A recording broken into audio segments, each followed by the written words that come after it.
What makes someone a sexist? 3 things. The first is the inability to ignore people's gender. I know some of you have this problem. You cannot unsee gender. You're even looking at me right now. And as much as you try really hard, you cannot ignore the fact that I am a man. Of course, most of you are so open-minded that you wouldn't even know what I'm talking about.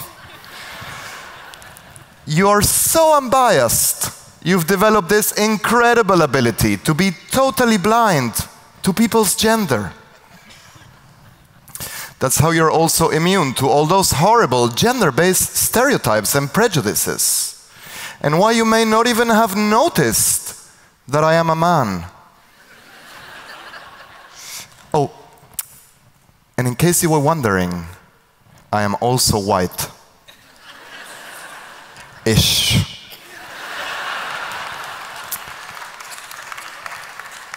The second thing that makes someone a sexist is to reject the idea that men and women are equal.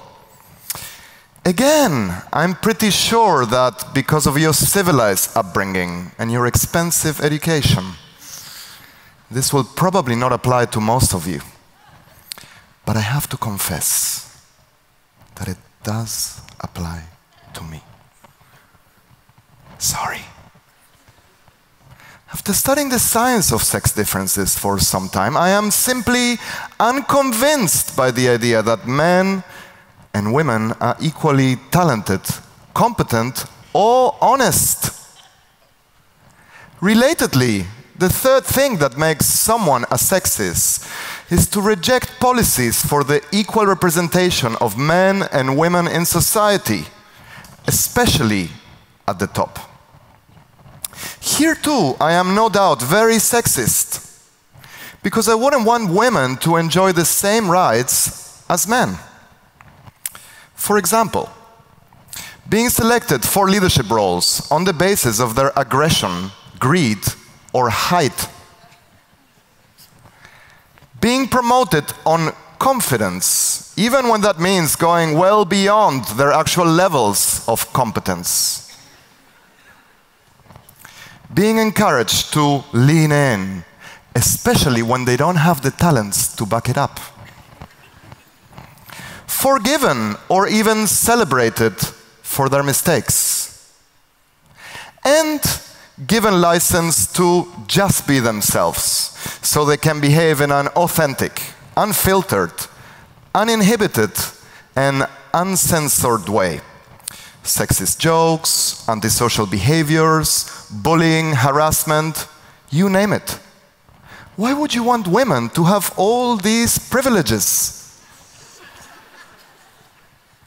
So, instead of advocating for the equal treatment of women and men, what I would like is a sexist world that is more challenging for men.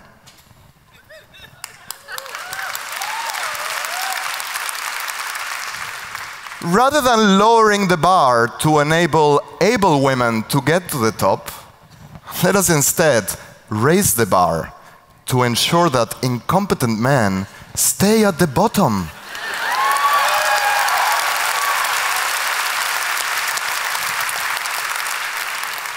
Instead of engaging in positive discrimination to help competent women become leaders, why not instead practice some good old-fashioned negative discrimination to reduce the vast number of incompetent men who are destined to become leaders?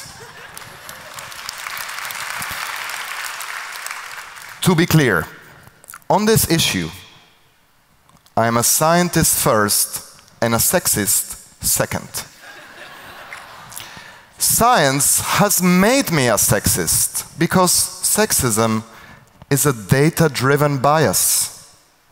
I call it feminism. You see, throughout much of the industrialized world today, women outperform men at university, outnumbering them and getting higher grades in the majority of subjects, including MBAs. This is why selecting leaders on the basis of their competence or expertise would be sexist, leading to more women than men in leadership roles. Hold on, you will say. This is just formal credentials or hard skills. What about actual leadership competencies or soft skills? Well, here too, women outperform men. On most of the traits that predispose individuals to be more effective as leaders, they score higher than men.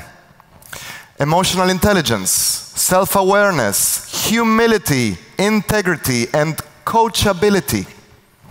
If we selected leaders on the basis of these traits, at least 70% of them would be female.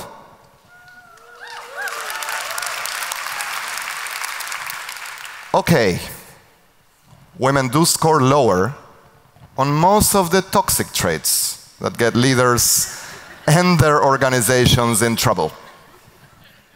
Machiavellianism, psychopathy, and narcissism, where men clearly excel.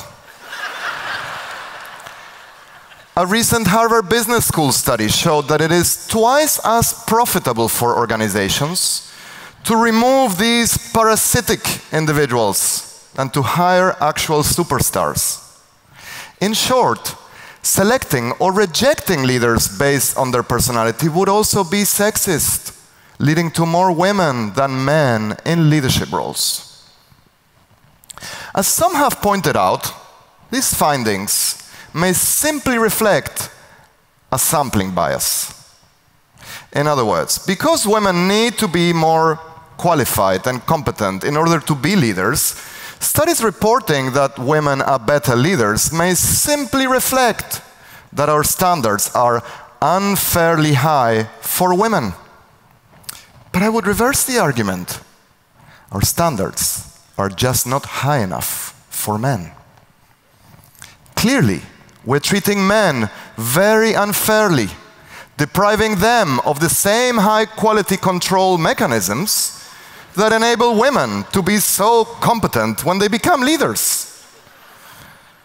Luckily, all we need is a tiny bit of sexism to reverse this issue. If the world had more sexist people, data-driven sexists, particularly in charge of vetting and selecting leaders, it will be extremely detrimental to the vast number of incompetent men who are willing and able to become leaders, and quite advantageous to everyone else. Of course, I may be biased despite being a sexist. In fact, if I persuaded some of you to be more sexist, this is what your critics will say. They will tell you that you're a contrarian. After all, you get much more attention by being provocative, which is easily attained by going against the status quo. In my case, this adversarial nature may stem from my own personality. As a child, I always had problems with authority. I grew up in a military Catholic family and was sent to a German school.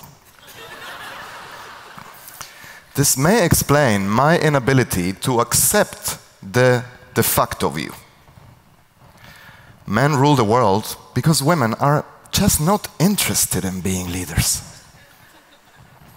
If only women leaned in, we would have so many more female leaders.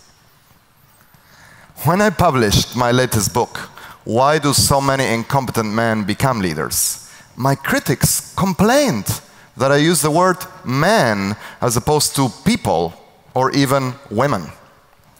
There are also some incompetent women who become leaders, one of them noted.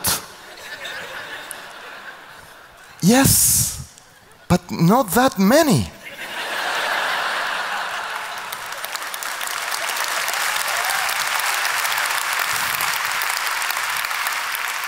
But maybe he was onto something.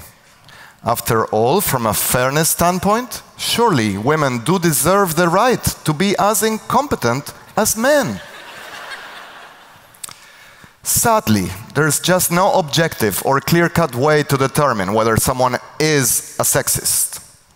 In the good old days, think 1970s, you could just ask people simple questions, such as, don't you think it's ridiculous for a woman to drive a locomotive and for a man to clean his own socks?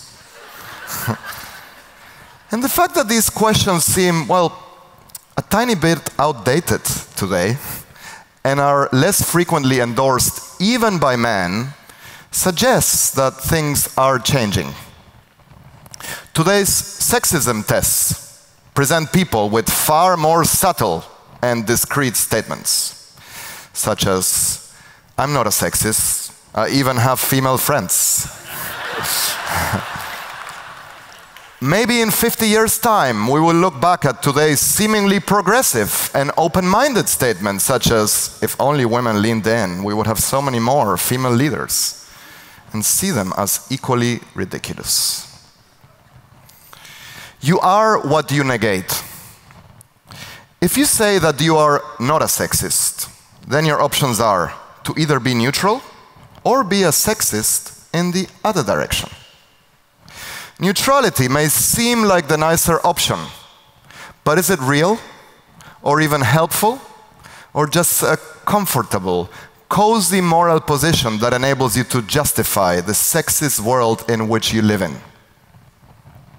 One of the disadvantages of living in a liberal age is that domination is no longer explicitly asserted. It is masked under the pretense of equality. This is why benevolent sexism harms much more than overt sexism. It perpetuates the status quo and does not incite people to take action. For example, telling women that they're too kind and caring to be leaders is far worse than exposing male leaders for their self-centered narcissism. The best way to combat sexism is not to deny it or ignore it, or to pretend that we live in a meritocratic world. The best way to combat sexism is to fight back and reverse it with a better alternative. That alternative is not fake neutrality or fake egalitarianism, but data-driven sexism. Instead of demanding an ROI for women in leadership, let us finally demand it for men. Thank you.